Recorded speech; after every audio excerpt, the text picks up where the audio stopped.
ये अब तक का कश्मीर को लेकर बेस्ट न्यूज है। इजराइल भारत के साथ मिलकर पीओके के लिए कुछ बहुत ही बड़ा प्लान कर रहा है।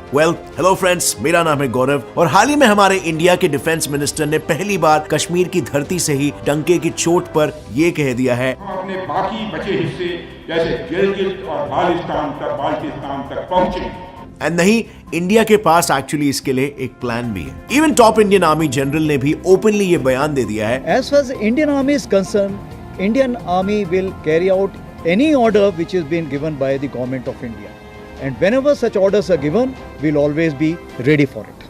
अब इंडिया का ये ऐलान पाकिस्तान के लिए ही कम नहीं था कि इजराइल ने भी कश्मीर में अपनी एंट्री अनाउंस कर दी है। यस, इंडिया के खास दोस्त और पाकिस्तान के कट्टर दुश्मन इजराइल ने यह डिक्लेयर कर दिया है कि वो कश्मीर में 2 बड़े एग्रीकल्चरल सेंटर्स खोलने वाला है और इजरायली ऑफिशियल्स ने तो इसके लिए फील्ड विजिट्स भी ऑर्गेनाइज करना शुरू कर दिया है। And mind you, this includes areas very close to the border also. अब ये इंडिया के लिए एक बहुत ही बड़ी अपॉर्चुनिटी है क्योंकि ये 2 सेंटर्स ऑफ एग्रीकल्चरल एक्सीलेंस में कश्मीरी फार्मर्स के साथ super advance Israeli technology share की जाएगी। वही टेक्नोलॉजी जिसने इजराइल जैसे एक डेजर्ट कंट्री को आज एग्रीकल्चर में आत्मनिर्भर बना दिया है। पर अब जरा सोचो, एक तरफ ये मिली भगत हो रही है, इस पर पाकिस्तान का क्या रिएक्शन होगा? वहां पर बैठे आतंकी संगठनों ने कश्मीरियों को धमकाना भी शुरू कर दिया है कि कोई भी इस प्रोजेक्ट के लिए अपनी जमीन या किसी भी तरह का सपोर्ट नहीं देगा। इजराइल और भारत की इस दोस्ती से पाकिस्तान डर गया है और ये आप पाकिस्तानी मीडिया की हेडलाइन से साफ समझ सकते हो। पर ऑनेस्टली अगर देखा जाए तो कुछ सालों से भारत कश्मीर को लेकर काफी सीरियस हो चुका है। बात तो यहां तक आ चुकी है कि इंडिया में अगर किसी ने गलती से भी मैप में पीओके को इंडिया का हिस्सा नहीं दिखाया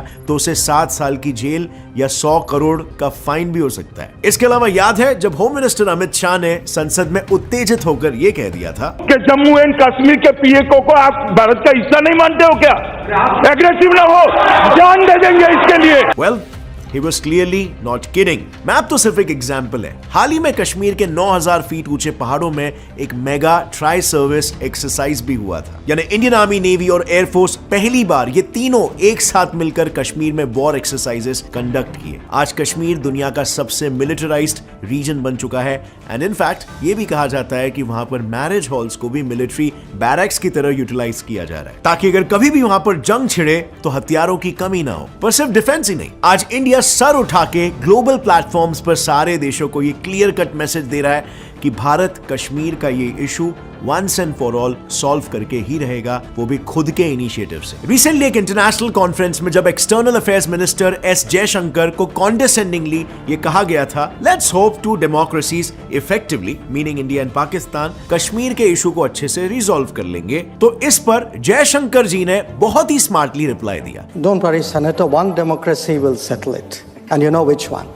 और अगर हम बात करें टाइमिंग की, जो कि जियोपॉलिटिक्स में बहुत ही इंपॉर्टेंट फैक्टर है, तो ये टाइमिंग परफेक्ट है बिकॉज इसी साल इंडिया G20 का प्रेसिडेंट बना है और एक मास्टर स्ट्रोक डिसीजन ले भी लिया। G20 मीटिंग्स के कुछ मीटिंग्स कश्मीर में कंडक्ट किए जाएंगे। So all in all India की कश्मीर मुद्दे पर इसी टैक्टफुल डिप्लोमेसी का नतीजा है कि अब कश्मीर में अराउंड 51,000 करोड़ फॉरेन इन्वेस्टमेंट के प्रपोजल्स आए हैं। एंड क्वाइट इंटरेस्टिंगली इसमें से सबसे बढ़ चढ़ के इन्वेस्ट करने वाले पाकिस्तान के फेलो इस्लामिक नेशंस हैं, UAE और सऊदी अरब। और for your information, in investments में से 36,000 करोड़ को इंडस्ट्रियल लैंड के अंदर अलॉट किया गया था। नतीजा, कश्मीर में नई अपॉर्चुनिटीज बढ़ रही है जिससे मुनाफा पैन इंडिया लेवल पर होगा। और अभी भी इंडिया ओपनली कई इंटरनेशनल डेलीगेट्स को कश्मीर में इनवाइट करते रहता है जस्ट टू शो देम कि यहाँ पर कितना डेवलपमेंट हो रहा है। यहाँ पर USA, EU, south American countries, African countries के सक्सेसफुल विजिट्स भी हो चुके हैं।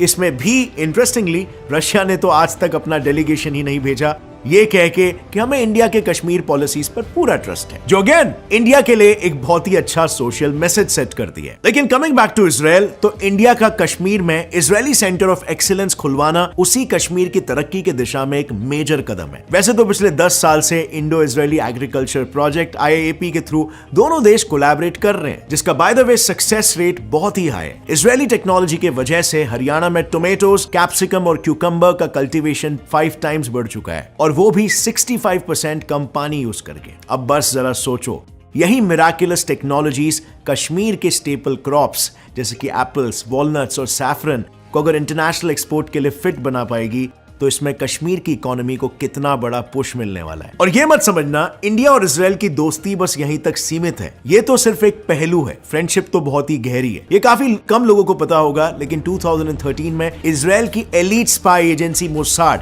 ने 1993 मुंबई ब्लास्ट का दोषी दाऊद इब्राहिम का लोकेशन ट्रेस कर लिया था, which was somewhere in again Pakistan, Karachi. Location पता लगते ही मोसाड ने इमीडिएटली रॉ को अलर्ट किया और रॉ भी बिना कोई टाइम वेस्ट किए कराची पहुंच गए थे और अपना प्लान एग्जीक्यूट करने ही वाले थे कि लास्ट मोमेंट में एक फोन आया सेइंग मिशन एबॉर्ट। अब यह किसी को सर्टेनिटी से नहीं पता कि वो फोन किसका था, बट एक दिग्गज इंडियन लीडर का था। बट एनीवे, मोसाड का इंडिया के मोस्ट वांटेड टेररिस्ट को पकड़वाने में ये एक इंस्ट्रूमेंटल रोल था। ऐसा भी कहा जाता है कि 26/11 के हमले की खबर मोसाड को पहले ही पता चल चुकी थी और मोसाड ने इंडियन सिक्योरिटी एजेंसीज को वार्न भी किया था। ये बात अलग है, इंडिया ने वार्निंग सीरियसली वो वक्त नहीं ली थी, लेकिन मोसाड का इंटेल बिल्कुल ऑन स्पॉट था। और इन सभी चीजों के वजह से इंडिया को मोसाड पर इतना ट्रस्ट हो गया है कि कहा जाता है टर्की में हुए G20 समिट में मोसाड ने ही पीएम मोदी की सिक्योरिटी की पूरी रिस्पॉन्सिबिलिटी ली थी। इसके अलावा भी आपने वो कहावत तो सुनी होगी कि अच्छे वक्त में तो हर कोई साथ देता है, सच्चा दोस्त वही होता है जो बुरे वक्त में भी साथ दे। और अगर आप इतिहास निकाल के देखो तो इजराइल ने हमेशा अपने आप को इंडिया के बुरे वक्त का